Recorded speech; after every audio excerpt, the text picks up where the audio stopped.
Well, the White House National Security spokesperson John Kirby has confirmed the Chinese spy balloon shot down off the south coast of Carolina last week was no threat to the American people. He did confirm China has been operating a high-altitude balloon program in the region for some time. Joining me live now is the former White House Chief of Staff and Senior Fellow at the not the US Studies Centre, Bondi Partners, Mick Mulvaney.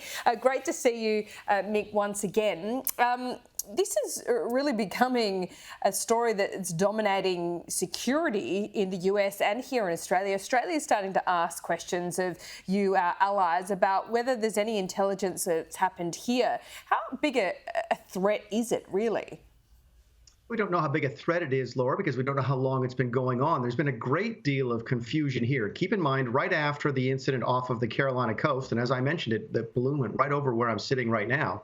The military put out a statement that said this had happened several times under the Trump administration. We knew nothing of that, which means either the military saw it and didn't tell us, which was a mistake, or they didn't see it at all, which was a mistake, or it didn't happen and they're lying now, which is an even bigger mistake. So there's a great deal of confusion here. It's hard to say how much of a threat it is until you know more about what it actually is, and we don't know that right now. What's happening in terms of the American people? Do you think this is something that they are and have always been concerned about? Is it going to hurt Biden?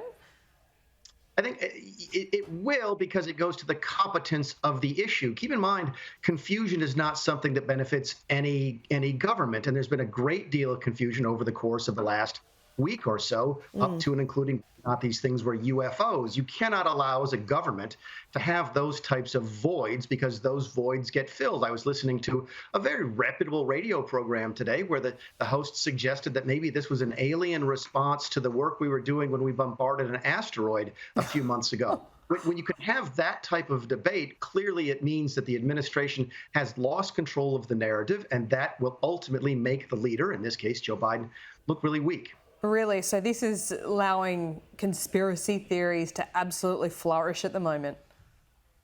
Yeah, I think you had this. They came out today and said they're absolutely not UFOs. Why did they have to say such a bizarre thing? Because the military actually got asked the question as to whether or not this was an alien spacecraft, and they said we're not ruling anything out. That's technically probably the right answer, but from running a narrative in terms of what the government wants people to know, it's just absolutely crushing, because people's minds automatically run to the most extreme cases. Yeah. Transparency is good, information is good, but allowing vagueness and voids is not good. But that answer, I mean, we're not ruling anything out, is what's wrong. I think a great example of modern day politics, where no politician wants to rule anything out or in or make a decision because it could come back to bite them. Like, it's absolutely crazy that they wouldn't even straight away just treat that kind of claim with contempt, isn't it? I try to think about what it would be like if I was in the White House today and Donald Trump was president. We were having this conversation with our team, and someone might say, well, do we want to say it's UFOs? We might come out with a statement that says, look, it's absolutely not a UFO. And if somebody says, well, what if it is? They said, well, if it is, 6 months from now, is anybody going to remember that we said it wasn't, or are they going to remember that it was really a UFO? So there's certain benefit to clarity and a certain benefit to a definitive statement, and that's what the administration has been lacking over the last 10 days. Yeah, the dithering, absolutely. Well, it's been now a bit of distance. We have a bit of distance between the State of the Union. So what are the polls saying about what that did to Biden's credibility in the eyes of the American people? Yeah, very similar to what happened to Donald Trump in 2019 when I helped write the speech, was that the speech was very, very well received.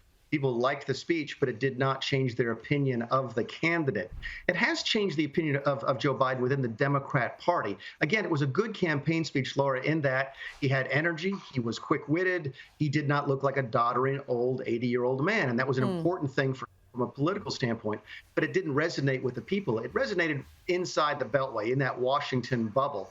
And a lot of Democrats now talking about maybe no one will run against him, or maybe he will run for sure in 2024, because it had that impact inside the Beltway, but it didn't really move the numbers in the broader country.